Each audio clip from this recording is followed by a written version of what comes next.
2022년 여름훈련집회 열왕기상하 결정연구 메시지 11번 변절과 산당 그리고 하나라는 진정한 터의 회복입니다. 열왕기상 12장 26절 말씀을 보면 여로보암이 마음속으로 말한다는 구절이 있습니다. 백성이 예루살렘에 있는 여호와의 집에 희생제물을 바치러 올라가면 그 마음이 자기들의 주군 곧 유다왕 르호보암에게로 돌아가서 나를 죽이고서 유다왕 르호보암에게로 돌아갈 것이라고 상상을 하죠. 그리고 국리 끝에 금송아지 둘을 만들고 베델과 단에 그것을 두고 예루살렘으로 1년 3차 희생제물을 드리러 가는 것에 대한 번거로움과 그리고 가까운 곳인 베델과 단에서 자신이 정한 절기에 우상에게 희생제물을 드리는 것에 대한 편리성을 놓고 비교해 가면서 백성들을 설득합니다. 또한 하나님께서 원래 정해놓으신 명절과 비슷하게 자신이 마음대로 명절을 정하고 또 주제넘게 제사장도 아니면서 제단에 올라가 향을 드리는 장면이 나오죠. 이러한 장면들을 유심히 보면 여로보암이 영을 사용하기를 즐겨하지 않고 주로 혼안에 있고 혼의 생각을 사용하며 심지어 지나치게 생각을 사용하는 자였지 않은가 싶습니다.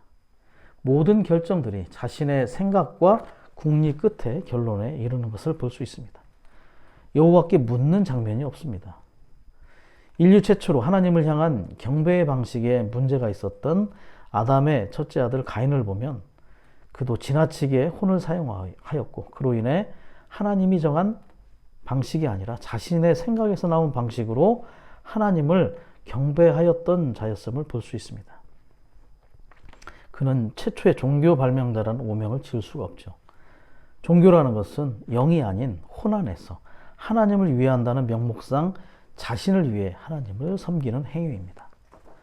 우리도 오늘날 혼 안에 지나치게 머물러 있는 것이 또 생각을 지나치게 사용하는 것이 얼마나 위험한 것인지를 보기 원합니다.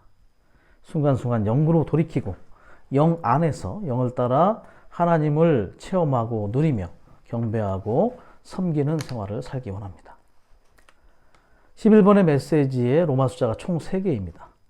1번은 구약의 예표와 신약의 성취를 보여주는데 우리가 흔히 다루었던 적극적인 방면의 예표가 아니라 소극적이고 심지어 비극적인 방면의 성취와 예표입니다. 여로보암의 변절이 오늘날 기독교의 예표임을 보여주고 있습니다. 2번은 분열의 상징인 산당을 헐어버림에 대하여 말하고 있고 3번은 분열의 상태에서 진정한 하나의 터의 입장으로 돌아와야 하는 것에 대한 부담입니다. 1번에서의 변절의 가장 큰 특징은 하나님께서 정하신 원칙을 깨뜨린 것입니다. 2번에서의 산당의 특징은 하나를 파괴하고 분열을 가져온 것이 주된 특징이었죠. 3번에서 하나의 터에 대한 가장 중요하다고 여겨지는 방면은 그 영입니다. 오늘날 이 하나는 그 영 안에 있고 그 영은 우리 안에 오셨고 그래서 우리는 모두 하나를 소유하게 되었죠. 이 하나를 우리는 영 안에서 영을 따라 삶으로 잘 지켜나갈 필요가 있습니다. 여로보암이라는 이름의 의미는 백성이 증가하다라는 뜻입니다. 어쩌면 그는 자기 자신을 위해 자신의 군주국과 많은 백성이 필요한 사람이었는지도 모르겠습니다. 여로보암은 에브라임 지파 사람으로 솔로몬의 신복이었던 느밧의 아들이었고 아주 능력 있는 사람이었습니다. 솔로몬은 이 젊은이가 성실한 것을 보고 건축의 노역자들을 감독하게 했죠. 결과적으로 솔로몬의 정욕과 실패에 따라서 또한 아히야의 예언에 따라서 여로보암은 22년간 10지파로 구성된 북이스라엘을 통치한 왕이 되었습니다. 로마서 1번입니다. 여로보암의 변절과 오늘날의 기독교의 변절에 관한 내용입니다. 먼저 변절에 대한 정의를 보겠습니다. 변절이란 하나님의 길을 떠나 다른 길을 취하여 하나님이 아닌 다른 것들을 따르는 것을 의미하는데 이것은 오늘날 예수 그리스도의 이름 아래 하나님께 경배한다는 구실로 자신을 위해 일들을 하는 것이다. 이렇게 정의하고 있죠. 관련 구절들 중에서 유다서 11절을 언급하는데 가인의 길을 따라간 이들이 거기에 나옵니다. 가인의 길은 자신의 뜻에 따라 종교적으로 하나님을 섬기는 길을 말합니다. 사도행전 9장 11절에서 사울이 회심한 이후 주님이 아나니아를 그에게 보내실 때 고든 길이라는 거리를 굳이 언급하시며 그를 찾아가라고 말씀하시죠. 바울은 이제부터 유대교의 길이 아닌 신약 경륜의 길, 즉 구분 종교의 길이 아닌 고든 길로 영역이 옮겨진 것을 볼 수 있습니다. 찬송가 468장의 가사를 보면 바른 길을 벗어나면은 편해질 수 있지만 충성된 주의 고난을 난 기억한다네. 또 난 기꺼이 선택했네. 갈수록 좁은 이 길. 영광은 장래 오리니 오늘은 인내해 등의 내용이 나옵니다. 편리함과 자신의 영광을 추구하는 것은 가인의 길이며 종교의 길입니다. 고든 길은 고난의 길이 될 수 있는 좁은 길이지만 장래 영광스러운 길이 될 것입니다. 변절의 죄는 전염성이 매우 많습니다. 그래서 수많은 왕들이 여로보암이 한 것을 따라했죠. 하나님의 분노가 사그라질 방법이 없었습니다. 열왕기에서는 적어도 21차례 이상 그가 이스라엘로 범죄하게 하였다는 구절들이 언급되면서 여로보암이 지은 죄를 언급합니다. 앞으로 언급하게 될 여러 상황들을 살펴볼 때 그가 행한 일들은 하나님께서 정하신 것을 바꾼 것이었고 하나님께서 명령하지 않으신 것들을 행한 것이었습니다. 여로보암의 변절은 오늘날 기독교 안의 변절과 그에 따른 분열적인 경배의 중심지들, 성직자, 평신도 체계, 스스로 정한 종교적인 명절들, 우상 숭배에 대한 예표들로 볼 수 있는 것입니다. 여로보암의 5가지 변절의 내용을 보겠습니다. 5가지의 공통점은 모두 하나님께서 정하신 원칙을 깨뜨렸다는 것이죠. 첫 번째 안에는 사실 2가지 중요한 요소가 포함되어 있습니다. 금송아지라는 우상을 만든 것과 예루살렘이라는 유일한 경배의 중심지를 베델과 단 2개로 변경한 것입니다. 즉 우상으로 하나님을 대치했고 경배의 중심지를 옮김으로 그동안 유지해오고 보호가 되었던 중요한 하나가 깨지고 말았습니다. 그가 정한 경배의 중심지는 그의 야심을 은폐하기 위한 것에 불과한 것입니다. 2번째는 산당에 신전을 짓고 레위 지파가 아닌 일반 백성 가운데서 제사장들을 임명한 것입니다. 3번째는 유다에서 지내는 명절과 비슷하게 자신이 마음대로 정한 달인 8째 달의 15셋 날을 명절로 정한 것이죠. 산당들을 통해 분열을 가져왔고 제사장들을 임명제로 바꿈으로 정치화했습니다. 그리고 명절도 자신의 선호에 따라 정해버렸죠. 4번째는 베델에 있는 제단에서 자신이 만든 송아지, 즉 우상 앞에 희생제물을 바치고 산당에서 섬기는 제사장들을 두었습니다. 점점 이해하기도 어렵고 또한 돌이킬 수 없는 지경으로 그가 가고 있음을 볼 수 있습니다. 5번째는 급기야 자신이 제사장이 아니면서도 제단으로 올라가서 향을 피웠죠. 그리하여 그는 제사장을 임명하는 것도 모자라 이스라엘 왕으로서 주제넘게도 제사장의 직분까지 침해한 세 왕 중 2번째 왕이 되고 맙니다. 세 왕들은 모두 하나님에 의해 엄한 징벌을 받았음은 자명한 것입니다. 나머지 2왕은 사울 왕 그리고 우시야 왕이었습니다. 이러한 여로보암의 변절은 심각한 죄가 되었고 이로 인해 그의 온 집안은 하나님의 심판을 받고 파멸하였으며 이스라엘이 아시리아에게 패망하여 포로로 잡혀가는 것의 결과를 가져오게 됩니다. 여로보암의 변절은 그의 온 집안을 파멸시켰는데 그의 아들 아비야만이 유일한 예외였습니다. 그에게는 여호와 하나님을 향한 선한 것이 있었죠. 그래서 그가 병들어 죽었을 때 주님은 그가 합당하게 장사되는 것을 허락하셨습니다. 그러나 여로보암의 나머지 모든 가족은 여로보암의 집이 완전히 사라질 때까지 하나님께서 더러운 똥을 치워버리시듯 치우셨음을 알 수 있죠. 똥이라는 표현은 하나님 앞에 아무런 가치가 없다는 말일 것입니다. 하나님께서 여로보암을 치심으로 그가 왕위에 오른 지 22년 만에 악한 통치는 막을 내리고 죽음을 맞이함으로 끝을 맺습니다. 그의 뒤를 이은 아들 나답이 있었는데 나답은 불과 2년 만에 바이사에게 살해를 당하죠.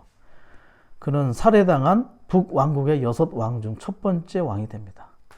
그 이후에 살해당한 왕들은 엘라, 요람, 스가랴, 샬룸, 그리고 부가히야 등입니다. 오늘날 여로보암의 죄들은 우리에게 아주 강력한 경고가 되어야 할 필요가 있습니다. 여로보암은 하나님에 대한 자신의 경배와 편리함이라는 간교함을 자신의 야심과 변절을 위한 구실로 삼았습니다. 좀 더 가까운 곳에서 하나님께 경배할 수 있다는 편리함 때문에 백성들은 여로보암의 계획에 동조하게 되죠. 편리함을 선호하는 것은 육체에 속한 것이고 또한 육체에 순응하는 것입니다. 이렇게 이스라엘 왕국은 여로보암의 변절에 동조하였는데 이 역시 열왕기상하에 거듭 언급되는 여로보암의 죄들에 포함되는 것입니다. 많은 오늘날의 여로보암들에 의해서 세워진 경배의 중심지들은 사실상 야심의 중심지들입니다.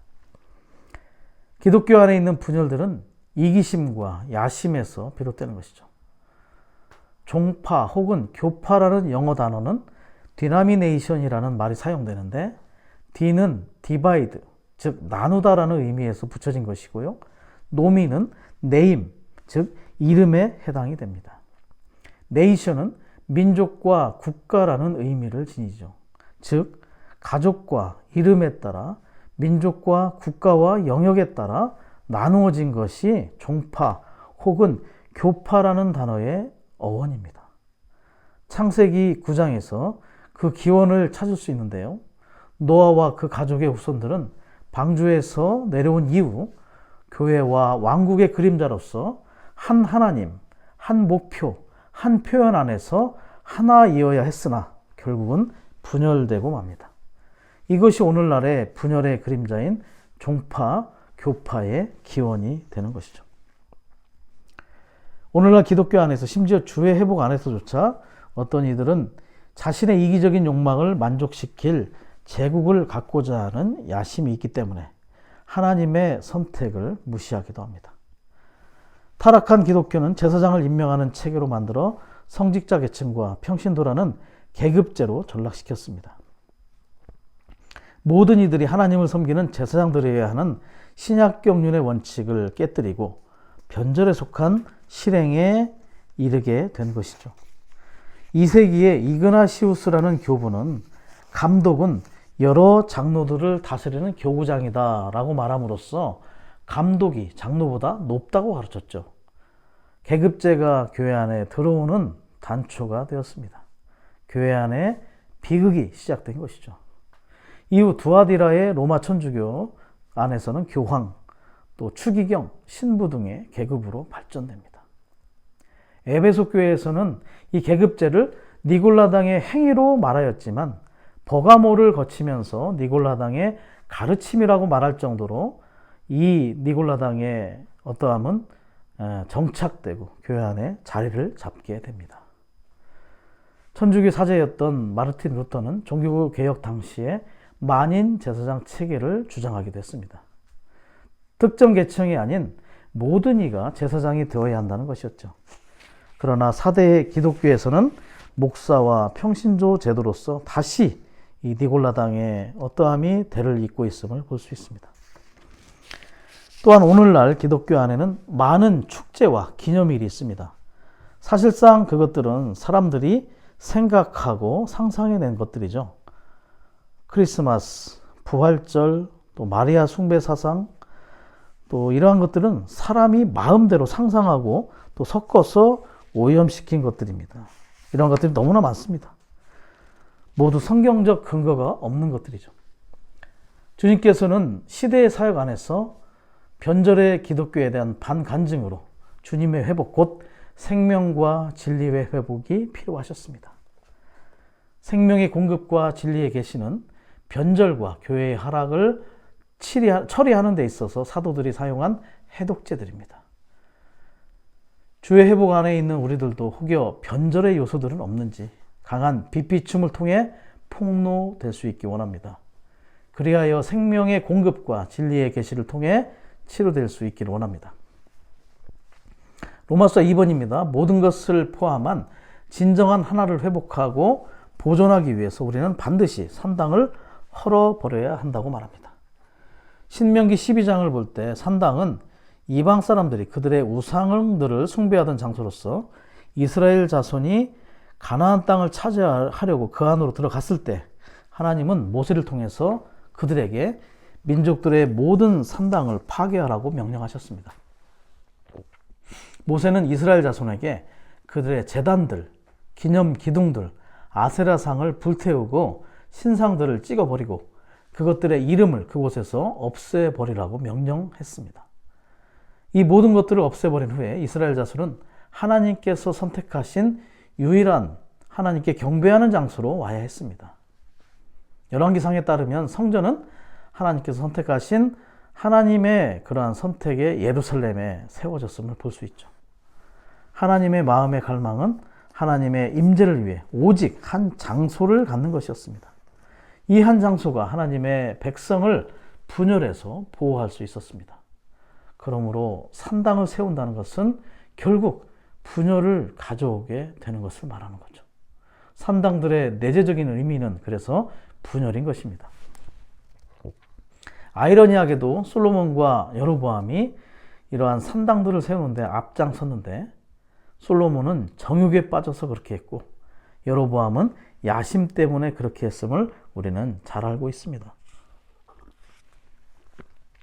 야심의 위험성을 보겠습니다. 여로보암은 자신의 이기적인 욕망을 만족시킬 제국을 갖고자 하는 야심 때문에 하나님의 선택을 무시했습니다. 심지어 오늘날 주의 회복 안에서도 야심으로 인해 자신의 제국을 갖고자 하는 이들이 있음을 볼 수가 있죠. 그래서 특별히 교회 안에서 인도하는 이가 되는 것, 곧 교회 안에서 책임을 지도록 허락받은 이가 되는 것은 두려운 일입니다. 왜냐하면 야심이라는 유혹에 빠질 가능성이 더 많기 때문이죠. 산당은 하이 플레이스, 즉 높이 솟은 곳을 말하죠. 그래서 일반적인 수준보다 높은 어떤 것을 의미합니다. 이것은 산당이 어떤 것을 높이는 것과 관련이 있다는 것을 보여주죠.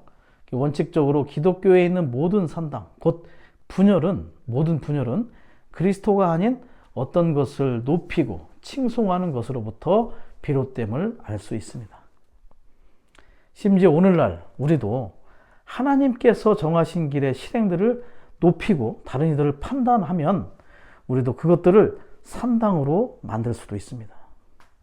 우리 가운데 어떤 일, 특별히 성공을 가져오거나 큰 전진을 가져오는 일이 산당이 될 수 있음을 기억하기 원합니다. 그래서 새로운 실행이나 체험을 우리 지방에 가져올 때 그것을 높이거나 산당으로 만들지 않도록 주의할 필요가 있는 것이죠. 만일 지방에 있는 성도들이 아직 준비가 되어 있지 않다면 우리는 그것을 권장하거나 칭송하지 말아야 합니다. 우리에게 오직 칭송받을 분은 그리스도 한 분뿐임을 반드시 기억하기 원합니다. 우리는 또한 이전에 있었던 지방의 관습과 실행들을 버리기가 매우 어렵습니다. 우리는 새로운 지방이 전진하도록 돕는다는 구실로 어떤 것을 가지고 오려는 유혹을 반드시 이겨야 합니다. 이러한 것들도 산당이 될 수 있습니다. 자신들의 관점과 선호를 위해 어떤 것을 높여 그리스도를 대체하는 일이 없도록 주의할 필요가 있는 거죠. 산당은 분열을 가져오고 또 자주 정욕과 야심이 움직일 기회를 제공하게 됩니다. 그러나 하나님께서 선택하신 유일한 장소는 분열로부터 우리를 보호하며 우리의 정욕을 죽이고 우리의 야심을 억제합니다. 성경 연구와 같이 매우 좋은 것까지도 그리스도보다 그것을 더 높이게 되면 분열을 가져오는 정욕과 야심이 들어올 수 있는 길을 열어줄 수 있다는 걸 기억해야 합니다. 야심은 일종의 우상 숭배입니다. 당시에 솔로몬과 여로보암이 지은 산당들은 하나라는 터를 매우 심각하게 손상했죠. 교회 생활 안에서 우리에게는 어떠한 산당도 있어서는 안 됩니다. 우리는 모두 동일한 수준에 머물러 있으면서 다만 그리스도를 높여야 할 필요가 있습니다. 어느 위조 집회 감별사의 특별한 훈련을 소개해 드리고자 합니다. 사실 들어보시면 특별한 것은 아닙니다. 그가 하는 일은 늘 진폐만을 만진다고 합니다. 위조 집회는 평소에 아예 만지거나 분석하지도 않죠. 그렇게 매번 진짜만을 만지다 보면 어느 날 위패를 만지게 될 때 평소에 만지지 않은 것이기 때문에 뭔가 다르다는 것을 금방 알아챌 수 있다는 거죠.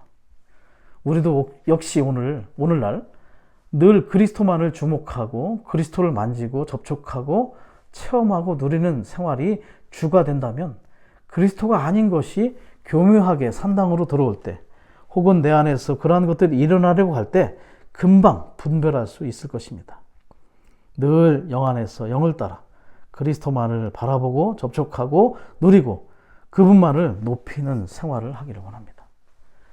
산당을 헐어버리는 것은 장소와 형상과 이름이라는 세 가지 주요 항목을 포함했습니다. 우리는 반드시 교회 안의 모든 장소와 그리스도의 이름 외에 모든 이름을 없애버려야 합니다. 이것은 우리가 문화, 기질, 성미, 습관, 타고난 특성, 선호, 종교적인 배경과 그 영향력 등 진정한 하나를 손상하는 모든 것을 반드시 없애버려야 한다는 것을 의미합니다. 교회 생활은 기꺼이 산당을 헐어버리고자 하는 것이 부족하기 때문에 약하게 되었습니다. 우리의 인간 생활과 문화에는 헐어버려야 할 장소들이 많이 남아 있습니다. 우리는 반드시 그런 장소들을 모두 헐어버린 다음 하나님께서 선택하신 유일한 장소인 교회로 와야 합니다. 헐어버려야 할 모든 장소에는 받쳐진 기념 기둥이나 상징물들이나 형상이 있습니다. 우리의 성격이나 기질 속에도 반드시 헐어버려야 할 그러한 기념 기둥들이나 상징물들이나 형상들이 있을 수 있습니다. 교회 안에는 그리스도 이외에 어떤 것도 있을 수 없습니다. 반드시 그리스도께서 모든 것이시며 모든 것 안에 계셔야 하죠. 특별히 그 이름을 없애버려야 한다는 그 구절이 인상적인데, 이름이라는 말은 순 우리말로 무언가 그렇게 이르다라는 것이죠. 이름은 어떤 것의 존재 자체이고 정체성이기도 합니다. 그러므로 이름을 부르는 것은 그것에 대해서 정체성을 존중해 주는 것이죠. 우리가 우상의 이름들을 우리의 입에서 열거할 때 우리는 그 존재들을 존중해 주고 있는 것인지도 모릅니다. 그래서 하나님께서는 신명기 12장에서 모든 이름을 없애라고 하신 것이 아닌가 싶습니다. 백성의 입에서 일컬어지는 것조차도 하나님은 미워하신 것이겠죠.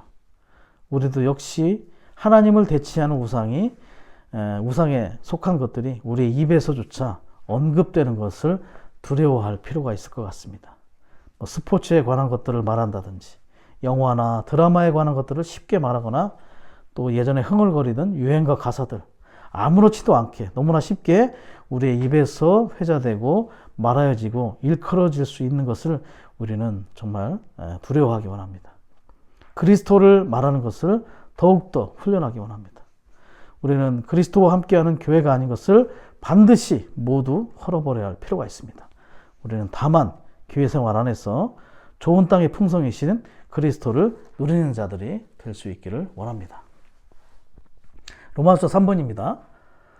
기독교계 전반에 걸친 변절과 산달과 분열 때문에 하나라는 진정한 터의 회복이 필요함을 보아야 합니다.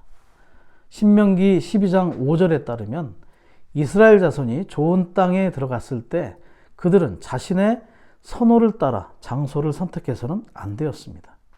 그들은 하나님께서 선택하신 유일한 장소로 가야 했습니다. 그 유일한 장소는 바로 예루살렘이었죠. 예루살렘은 교회의 하나의 터를 예표하는 하나님께서 선택하신 유일한 장소입니다. 하나님의 선택은 우리의 운명이기 때문에 이 점에서 우리는 선택의 여지가 없습니다. 어떤 지방에 가더라도 우리는 반드시 그 지방에 있는 교회에서, 즉 합당한 하나의 터 위에서 하나님을 경배해야 합니다. 각 지방에 있는 교회와 합당한 하나의 터는 우리의 운명인 것입니다. 구약은 하나님께서 선택하신 유일한 장소만이 우리의 정욕과 야심을 처리할 수 있음을 계시합니다. 하나님께서 선택하신 장소를 이처럼 강조하는 것은 오직 이 장소만이 정욕에 빠지거나 야심을 이룰 기회를 주지 않기 때문이죠. 우리는 반드시 우리의 주 하나님을 경외해야 하고 우리의 보기에 옳은 대로 하지 않아야 되고 그분께서 보시기에 옳은 대로 해야 합니다. 우리가 하나를 지키는 것은 모든 산당을 파괴하는 것이고 이것은 그리스도 외에 어떤 것도 높이지 않고 더욱이 하나님께서 선택하신 유일한 곳에서 그분께 경배하는 것입니다. 특별히 하나님께서 선택하신 곳으로 갈 때 우리는 주님께서 우리를 철저하게 다루시는 것을 체험합니다. 우리는 그리스도 안에 있는 우리의 형제들과 하나 되지 않을 수 없습니다. 때때로 피하고 싶은 형제나 자매가 있을 수 있죠. 그러나 피하려고만 든다면 우리는 그리스도의 최상의 부분을 누릴 수 없을 것이고 배우는 것이 부족할 수 있습니다. 하나님께서 선택하신 곳에 올 때 우리는 하나님에 의해 철저히 다루어질 수 있고 제한받음으로써 우리의 선호나 성질이나 기질은 굴복될 수 있습니다. 최상의 몫이 이곳에서 우리를 기다립니다. 우리는 반드시 유일한 장소, 즉 유일한 터로 가서 교회에 복종해야 합니다. 교회의 길은 복종함에 있습니다. 우리가 교회의 터에 복종할 수 있을 때 하나 안에 보존될 수 있는 것입니다. 비록 우리가 교회와 교회의 터에 대해서는 존중할지라도 교회 안에 있는 인도하는 이들을 인정하는지의 여부는 우리에게 또 다른 시험이 됩니다. 우리가 교회 안에 인도하는 형제들을 인정하지 않는다면 우리는 교회와 점점 멀어질 것이고 분열을 일으킬 것이며 몸의 하나를 손상할 것입니다. 교회는 우리에게 단지 하루나 일주일이나 1년뿐 아니라 일생 동안의 시험이 될 것입니다. 교회를 인정하고 교회 안에 인도하는 이들에 대하여 기뻐하든 기뻐하지 않든 존중하는 것을 배울 필요가 있습니다. 하나를 지키는 다른 길은 없습니다. 교회와 교회 안의 인도 직분을 인정하는 공과를 기꺼이 배우려고 하지 않는다면 하나를 지키는 것은 불가능한 것입니다.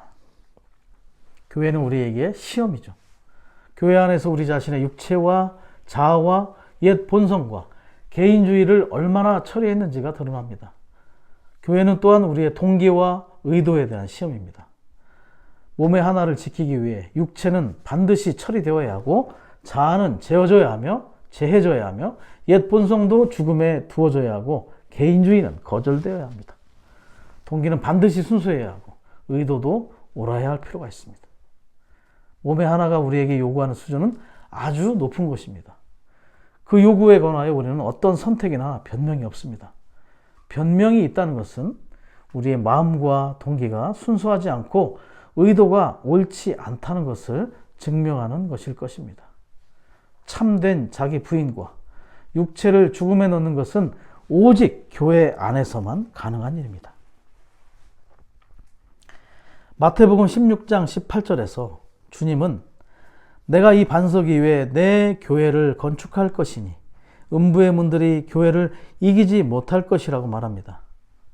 역사는 우리를 가장 많이 손상시키는 음부의 공격이 교회 밖에서 오지 않았고 교회 안에서, 즉 우리가 내적으로 주님께 기꺼이 처리받기를 원하지 않는 것에서 왔음을 체험을 통해 알 수 있습니다. 우리가 진정으로 몸의 이상과 그 영의 하나를 보았다면 우리는 그곳에 있는 사람들에 대한 우리의 느낌과 상관없이 기꺼이 자신을 복종시키고 십자가의 공과를 배우려고 하고 교회와 함께 모일 것입니다. 우리는 또한 영 안에서 그리스도와 함께 살고 교회 집회에서 생명을 공급하게 됩니다. 또한 진리의 계시를 말할 필요가 있겠죠. 신실하게 하나를 지키는 것, 즉 우리의 선호에 따른 하나가 아니라 그 영의 하나를 지키는 것은 우리에게 심지어 우리의 생명을 희생하고 기꺼이 대가를 지불할 것을 요구합니다. 우리가 이렇게 할 준비가 되어 있지 않다면 우리는 하나를 지킨다고 주장할 수 없는 것이죠. 어디에 가든 그곳 상황이 우리의 기대에 꼭 맞을 것이라고 생각해서는 안 된다고 합니다. 항상 우리 자신에게 맞는 상황을 찾으려고 하는 것은 하나를 지키는 길이 아닙니다. 하나를 지키는 길은 한 지방에 있는 교회를 단순히 존중하는 것입니다. 그 교회에 복종하는 것 외에는 다른 선택이 없습니다. 또한 반드시 그 교회의 인도 직분을 존중해야 합니다. 하나를 지키는 다른 길은 없습니다. 이러한 복종과 존중이 있을 때 십자가가 우리 안에서 우리를 죽일 수 있습니다. 교회는 우리에게 참된 시험이지만 또한 구출이며 보호가 될 것입니다. 우리가 합당하게 복종하고 하나를 지키기 위하여 대가를 지불한다면 주님의 축복으로 가득한 풍성한 보상을 받을 것입니다. 우리에게 하나는 너무나 위대하고 가치 있는 요소입니다. 신약의 신성한 계시에 따르면 교회의 터, 곧 하나라는 진정한 터는 세 가지 핵심 요소들로 구성이 됩니다. 신성한 계시에 따르면 이라고 말하죠. 하나라는 터, 합당한 입장 위에서의 교회 생활은 계시의 문제인 것입니다. 분명하게 보는 것에 달려 있습니다. 보기 원합니다. 주님께서 우리의 눈을 더욱 열어주시기를 원합니다. 교회의 터를 구성하는 첫째 요소는 그리스도의 우주적인 몸의 유일한 하나이며 이 하나는 그 영의 하나라고 불립니다. 이 하나는 주님께서 요한복음 17장에서 기도하셨던 하나, 곧 과정을 거치신 삼위 하나님과 그리스도 안에 모든 믿는 이들이 연합된 하나입니다. 그리스도 안에 있는 모든 믿는 이들이 생명의 영에 의해 신성한 생명이신 그리스도로 거듭났을 때 이 하나가 그들의 영 안으로 분배되었습니다. 요한복음 17장의 기도가 에베소서 4장에서 성취된 것이죠. 한 몸, 한 성령, 한 소망, 한 주님, 한 믿음, 한 침례, 한 하나님. 삼일 하나님과 사람이 하나가 되었습니다. 그리스도의 중보기도는 결국 이 하나를 이루어냈습니다. 삼일 하나님 안에서의 하나가 사람 안으로 확대가 된 것이죠. 우리의 사명은 하나의 실질인 그 영 안에서 이 하나를 지키고 보존하고 확대하는 것입니다. 이 하나를 지키고 확대하며 또 기도하는 그러한 사람이 될 수 있기를 원합니다. 교회의 터의 둘째 요소는 한 지방에 있는 교회가 세워지고 존재하는 지방이라는 유일한 터입니다. 우주적인 몸은 목적이고 지방에 있는 교회들은 우주적인 몸의 건축을 이루어내는 절차이죠. 교회의 터의 셋째 요소는 한 지방에 있는 교회의 지방이라는 유일한 터 위에서 그리스도의 우주적인 몸의 유일한 하나를 표현하는 하나의 영의 실제입니다. 신성한 삼일성의 살아있는 실제이신 실제의 영에 의해 그리스도의 몸의 하나가 실질적이고 살아있는 것이 됩니다. 이 영을 통해 교회의 터가 율법적으로가 아니라 생명의 방식으로 적용됩니다. 이 영에 의해 교회의 진정한 터가 삼위 하나님과 연결될 수 있는 것입니다. 그리스도의 우주적인 몸인 교회는 나누어지지 않고 나누어질 수 없습니다. 이 유일한 몸은 여러 지방에 있는 교회들 안에서 삼위 하나님께서 그러하시듯이 신성한 하나 안에서 그리고 신성한 본성과 요소와 본질과 표현과 기능과 증거 안에서 표현됩니다. 완결되신 삼위 하나님, 즉 본성의 특징을 소유하신 아버지와 요소이신 아들, 그리고 본질이신 그 영을 통해, 즉 삼위 하나님의 운행하심을 통해 몸의 지체들인 우리에게서 합당한 표현과 기능과 증거가 있게 되는 것이죠.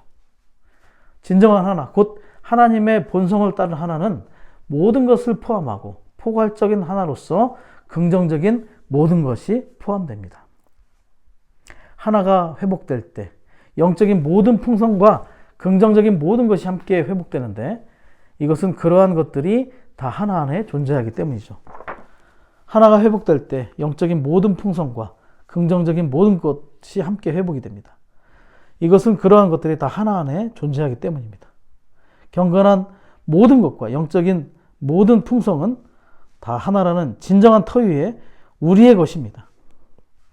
이러한 하나는 부분적인 하나가 아니라 크고 완전하고 포괄적인 하나, 전체적인 하나입니다. 우리가 이러한 전체적인 하나에 대한 이상을 본다면 모든 분열의 세균이 죽임을 당할 것이고 우리는 각종 분열에서 구출될 것입니다. 시편 133편 1절의 말씀을 선포하고 싶습니다. 형제들이 연합하여 거하는 것이 얼마나 좋고 얼마나 즐거운가. 형제들이란 말 안에 자매님들을 포함한 모든 지체들이 다 포함된 것입니다. 경건한 모든 것과 영적인 모든 풍성은 하나라는 진정한 터 위에 있는 우리의 것입니다. 경건이란 하나님을 닮고 하나님과 같고 그리스도인 생활 전반에서 하나님을 표현하고 하나님의 모양을 지니는 생활입니다. 경건은 생활 가운데 하나님이 나타나는 것이죠. 하나의 터 위에서 모든 영적인 풍성을 누림으로 우리는 경건한 생활을 하는 자들이 될 수 있습니다. 이런 하나는 에베소서 4장 3절부터 6절까지에 계시된 것처럼 아버지 하나님, 주 그리스도 생명을 주시는 분이신 그 영을 포함합니다. 삼일 하나님께서 이 하나의 기본적인 구조이시며 요소이십니다. 삼일 하나님의 하나 안에 많은 사람이 하나가 될 수 있습니다. 이 하나를 나눌 자 누구이겠습니까? 우리는 모두 삼일 하나님 안에 하나입니다.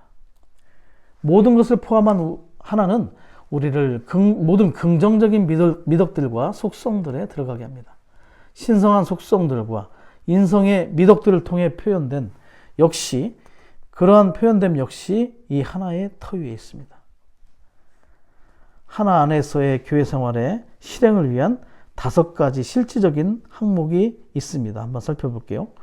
에베소서 4장 1절부터 3절까지는 하나를 지키는 실질적인 길을 제시합니다. 즉 겸허와 온유와 오래 참음과 사랑 안에서 서로 짊어짐으로 화평에 매는 띠가 그것이죠. 이 5가지 항목은 교회 생활을 실행하는 우리에게 하나의 시험이 됩니다. 우리는 이 시험에 의해 우리가 실제적으로 교회 생활 안에 있는지 그렇지 않은지를 알 수 있습니다. 우리는 높은 규범을 내세우지 않고 겸허함으로 더 약한 이들을 사랑해야 하고 자신을 희생하여 온유한 태도로 취해야죠. 그리고 말에 제한을 받음으로 오래 참아야 하고 모든 두려움과 의심을 피하기 위해 사랑 안에서 서로를 짊어져야 합니다. 이렇게 할 때 우리는 우리 안에 계신 그 영의 참된 하나 안에서 화평에 매는 띠로 그 영의 하나를 지키고 유지하며 보호할 수 있을 것입니다. 다른 이들 앞에 놓인 규범을 내세우지 않는 것은 겸허함을 참되게 실행하는 것입니다. 그리스도 외에 다른 것을 우리의 규범으로 취하는 한 우리의 마음과 태도는 겸허가 없는 것입니다. 영적인 규범을 주장하는 것은 과거에 많은 손상을 초래했음을 알 수 있습니다. 더 약한 이들과 어린이들과 뒤로 물러난 이들을 사랑할 수 있으려면 높은 규범은 오히려 장벽이 될 뿐입니다. 주 예수님께서 이 땅에 계셨을 때 선한 사람들보다는 죄인들과 세리들에게 사랑을 더 많이 보여주셨는데 이것이 참된 겸허와 나아짐이었습니다. 온유에 해당하는 헬라어 단어는 부드러움과 관대함과 이기적이지 않음을 함축합니다. 우리는 결코 자신을 위해 변론하거나 변명하지 말아야 하죠. 오직 이기적이지 않은 사람들에게만 참된 온유가 있습니다. 온유하려면 반드시 자신을 희생해야 합니다. 자신을 희생하면 할수록 우리는 더욱더 온유해질 것입니다. 우리가 이기적인 사람들이라면 우리의 태도는 까다롭고 거칠겠죠. 내가 까다롭고 거친 사람이라면 이기적인 사람이라는 것을 보여주는 것입니다. 이기적인 사람들이 아니라면 항상 부드럽고 온유하고 관대해야 할 것입니다.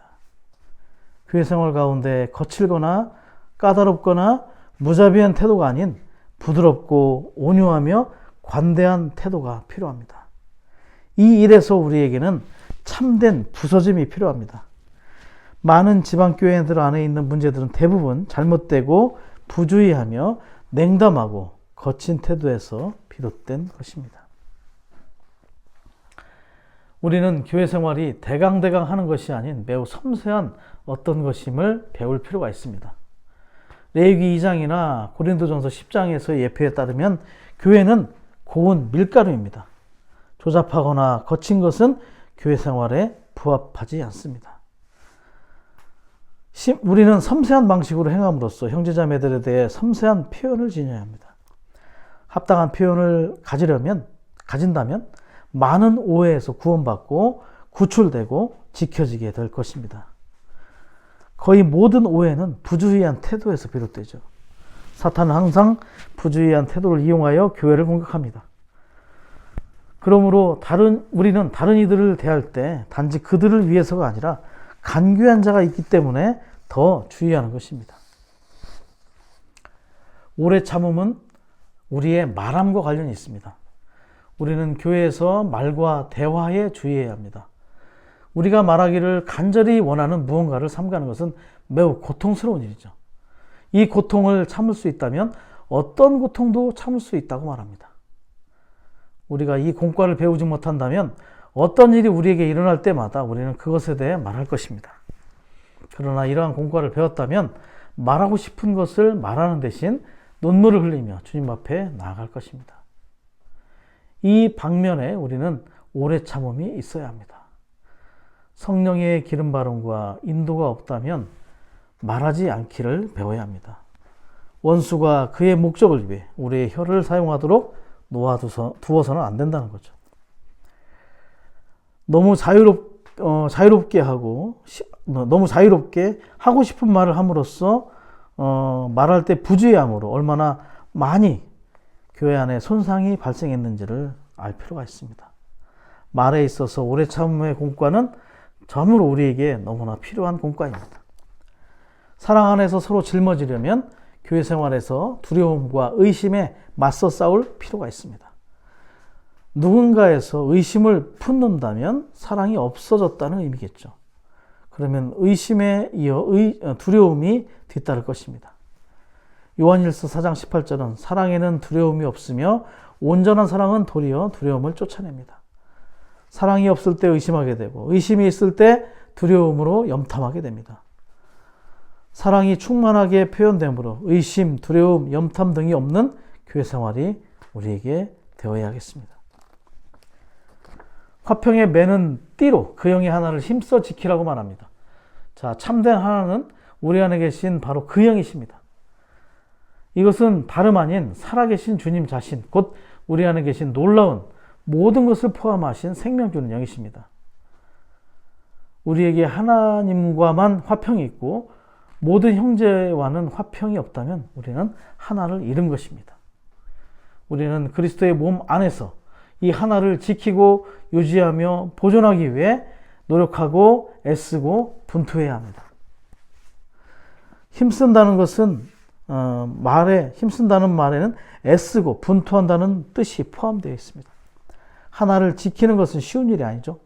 이 하나는 이미 우리 안에 있습니다. 따라서 그것을 획득하거나 얻거나 받을 필요가 없습니다. 오늘날 우리에게 필요한 것은 우리가 이미 얻은 것을 지키고 유지하는 것입니다. 우리는 이 목적을 위해 하나를 지키고 유지하며 간직하기 위해 힘쓰고 애쓰고 분투하고 심지어 싸울 필요가 있는 것입니다. 산당을 헐어버리는 것과 모든 것을 포함한 진정한 하나를 회복하고 보존하는 것과 관련된 이 상을 주신 주님께 감사와 찬양을 드립니다. 오늘날 주님의 회복 안에서 이러한 하나를 알고 체험하고 누리는 것은 우리의 특권인 것입니다. 우리는 메시지를 교통하신 형제님의 결론의 내용을 교통하며 마치겠습니다. 우리 모두는 그리스도와 시간을 가짐으로써 우리 마음 안에서 무의식적으로 그분을 대체하고 그분과 경쟁하며 그분과 다투는 모든 것을 그분께서 처리하시게 함으로 그분을 높이기 원합니다. 그분과 함께 살고 그분 앞에서 살면서 그분께 우리 존재 안에서 으뜸의 위치를 가지실 입지를 드리기 원합니다. 그럴 때 변절과 산당을 짓는 것을 피하고 그리스도의 몸 안에 있는 하나를 누리게 될 것입니다. 아멘. 주님께 감사합니다.